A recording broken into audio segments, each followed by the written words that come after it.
دوستو، ایک شخص وہ ہے جس نے کئی لڑکیوں کے ساتھ بلاತ್ಕಾರ کیا اور ان کو قتل کر کے مار ڈالا۔ ذرا بتائیے کہ کشمیری پنڈتوں کو مارنے والے اور ان کو قتل کرنے والے اور گھروں سے نکالنے والوں کی کیا سزا متعین کی جا سکتی ہے؟ زیادہ سے زیادہ یہ کہ ان کو پکڑا جائے اور ایک بار ان کو پھانسی دے دی جائے۔ بتاؤ گجرات کے قاتل کے لیے کون سی سزا متعین کی جائے جس نے ہزاروں لوگوں کا قتل عام کیا؟ زیادہ سے زیادہ اتنا کہ اس کو کوڈ سزائے موت سنا دے اور ایک بار اس کو قتل کر دیا جائے یا سزائے موت دے دی جائے۔ بتائیے آسام کے اندر 10,000 مسلمانوں کا قتل عام کرنے والے کو اگر کوڈ سزا سنائے گی تو زیادہ سے زیادہ اتنی کہ اس کو اٹھاؤ اور پھانسی کے پھندے پہ لٹکا دو، لیکن یہاں تو 10,000 لوگوں کا قتل عام ہے۔ 10,000 لوگوں کا قتل عام، کیا آپ کسی کو پوری سزا دے سکتے ہیں؟ نہیں دے سکتے ہیں۔ اسی لیے قرآن کی یہ تیسری آیت میں نے آج پڑھی ہے،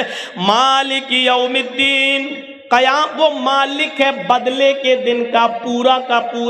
یعنی وہ قیامت کے دن پورا کا پورا بدلہ دے گا۔ اگر آپ نے 100 آدمیوں کو مارا ہے، 100 آدمیوں کا قتل کیا ہے، تو آپ کو دنیا میں ایک بار قتل کر کے ایک آدمی کے قتل کی سزا دے دی گئی ہے۔ 99 آدمیوں کی قتل کی سزا بھی باقی ہے جو آپ کو قیامت کے دن اللہ رب العالمین کی عدالت سے ملے گی۔ دنیا میں کوئی انسان ایسا نہیں ہے، کوئی عدالت ایسی نہیں ہے جو ہمارے اچھے کاموں کا پورا بدلہ دے دے اور ہمارے گناہوں کی پوری سزا دے دے۔ دنیا میں ایسی عدالت ہے ہی نہیں، اس لیے ماننا پڑے گا کہ ایک دن آئے گا فیصلے کا۔ ذالک یوم الفصل، آج فیصلے کا دن ہے، آج پورا کا پورا بدلہ دیا جائے گا، پورا کا پورا انتقام آج انسان کو ملے گا۔ طاقتور جانور نے کمزور جانور کو مارا، اس کمزور جانور کو بھی آج انصاف ملے گا۔ وہ ایک چھوٹا سا بچہ جو ماں کے پیٹ میں پل رہا ہے، الٹرا ساؤنڈ پہ چیک کرانے کے بعد پتا چلا کہ یہ لڑکی ہے اور 2 مہینے کا 3 مہینے کا وہ حمل ایبورشن کر کے گرا دیا گیا، یا کالج میں پڑھنے والے لڑکے اور لڑکیوں سے کوئی غلطی ہو گئی اور حمل ٹھہر گیا، ماں باپ کو پتہ نہ چلے، سماج کو پتہ نہ چلے، کسی ہاسپٹل میں جا کر ایبورشن کرا دیا۔ حمل ٹھہر جانے کے بعد، چاہے وہ جائز ہو یا ناجائز، حمل ٹھہر جانے کے بعد اس کو گرانا بہت بڑا جرم ہے، جرم عظیم ہے۔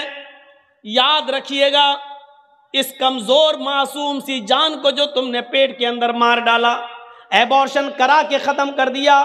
آج اس بچے کو بھی انصاف ملے گا، قیامت کا دن ہے۔ یہ بچے کو اللہ رب العالمین زبان دے گا، ہاتھ دے گا، پیر دے گا، ناک دے گا، کان دے گا،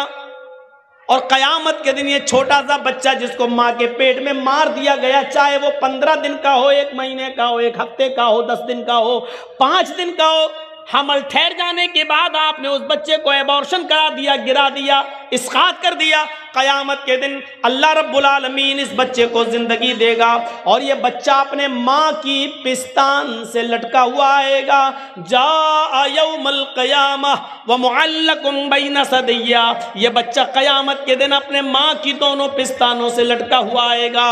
اللہ رب العالمین اس بچے سے کہے گا، کیا تم بھی کچھ چاہتے ہو؟ تمہارا بھی کوئی مسئلہ ہے، تمہارا بھی کوئی کوشچن ہے؟ وہ بچہ اپنے ماں کی پستان چھوڑے گا، یقول، اور اللہ سے شکایت کرے گا، ہاذی امی قتلتنی، اللہ یہ میری ماں ہے جس نے دنیا میں مجھے مار ڈالا تھا، اللہ یہ میری ماں ہے جس نے دنیا میں مجھے قتل کر دیا تھا، اللہ یہ میری ماں ہے جس نے دنیا میں مجھے مار ڈالا تھا، اے اللہ یہ مجھے اپنے پیٹ میں جگہ نہ دے سکی، اے اللہ دنیا میں وجود میں آنے سے پہلے اس نے مجھے ختم کر دیا، اے اللہ آج تو میری ماں کا مت بن، اے اللہ جس طرح اس نے میرے ٹکڑے ٹکڑے کر کے مجھے نیکی اور نماز اور روزے رکھنے کا اور پڑھنے کا موقع بھی نہیں آنے دیا اور اس سے پہلے مار ڈالا، اے اللہ آج تو میری ماں کو بھی جہنم کے اندر پھینک دے۔ وہ چھوٹا سا معصوم بچہ قیامت کے دن اس کو بھی اللہ رب العالمین انصاف دے گا، اس بچے کو بھی قوت گویائی دے گا اور اس کی بھی سنے گا۔ مالک یوم